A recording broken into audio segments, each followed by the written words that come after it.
Ji, welcome. Just talk to me, what skills do you think are going to be most important as we transition to a more sustainable economy?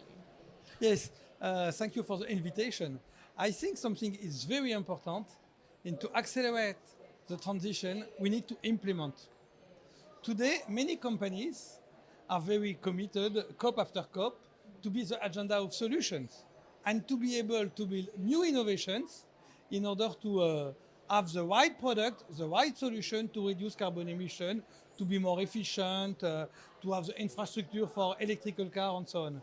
But if we don't have people to install that, the doer, never we will accelerate the transition. It's very different country by country. At Schneider Electric, we are involved for energy transition and to become a carbon neutral company, very good. But at the same time, in different markets, we have particular solution. And just I would like to reinforce something linked to the youth. We are at the time where never we had such level of number of youth, because the growth of the population is the growth of the number of youth. We have close to 2 billion people who have less than 25 years. Never we had this number in the past, and never we will have the same number in the future. The unique thing that we know is that half of them in the future will be in Africa. It's why the transfer of skills is key. Different skills. For example, you are in Africa, you have today enough electricians to electrify 20% of Africa. A large part of the development is to keep the natural reality of Africa, especially the wood, is to change the manner to cook, is to have lighting, mini-grids, and we have now solutions for mini-grid. But if we would like to implement this solution in the countryside, in the villages, we don't have people to install, maintain, to sell, then in this context, we need to transfer drastically a lot of competencies about electricity. If you are in Europe, for example in France, I have the figure, in France we have the same number of electricians during the last 10 years. No more. And in the same time, we explain that we have to shift to electricity. We have to shift to green electricity to make the building, the household smarter in order to control, reduce, and so on, to have the infrastructure for electrical vehicle. But if we don't have more electricians, never we will accelerate.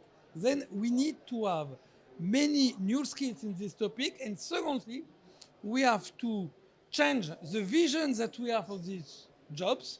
It's not only for men. In Europe, less than 1% of the electricians are women. In Egypt, for example, 40%. It's possible then. Then we have to go at school, in university, to express to the woman, you know, it's a very good job for a long time and very contributing to accelerate the transition in the field of the shift to electricity, green electricity, digitization in order to strategize the consumption. Here we need to have a lot of jobs to train people, to transfer skills.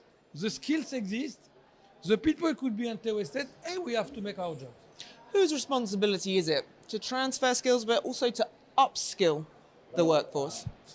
I think we have two types of goals and many responsibilities, very different country by country. In the OECD countries, the states are very organized to manage training, to have schools, to organize that. We need to work with them in order to train for the jobs for the future.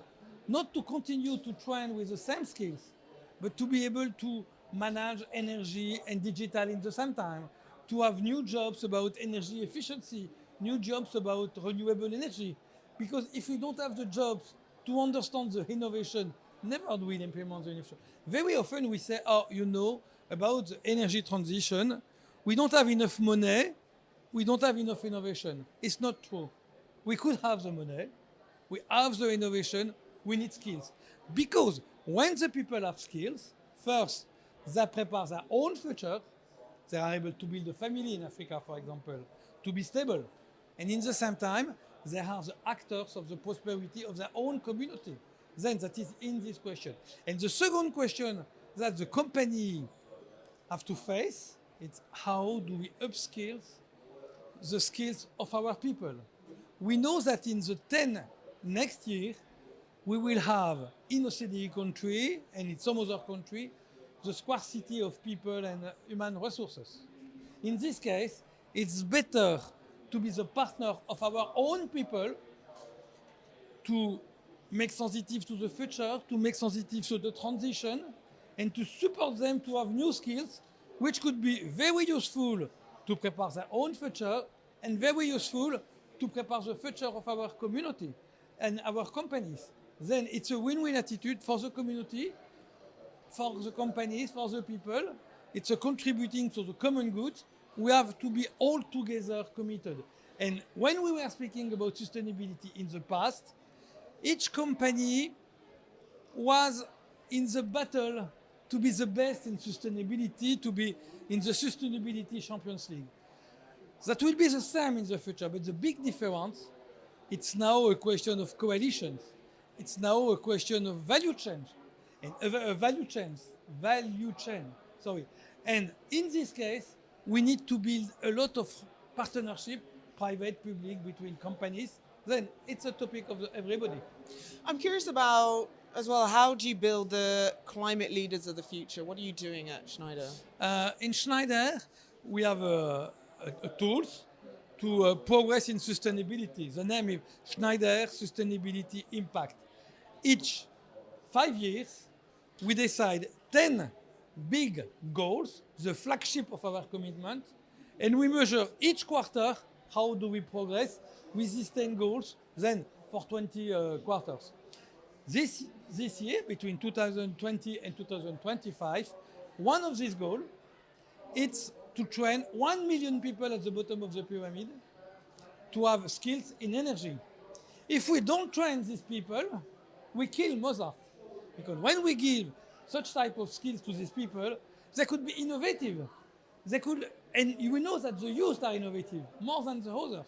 We need this competence because their own future, it's our future, first thing.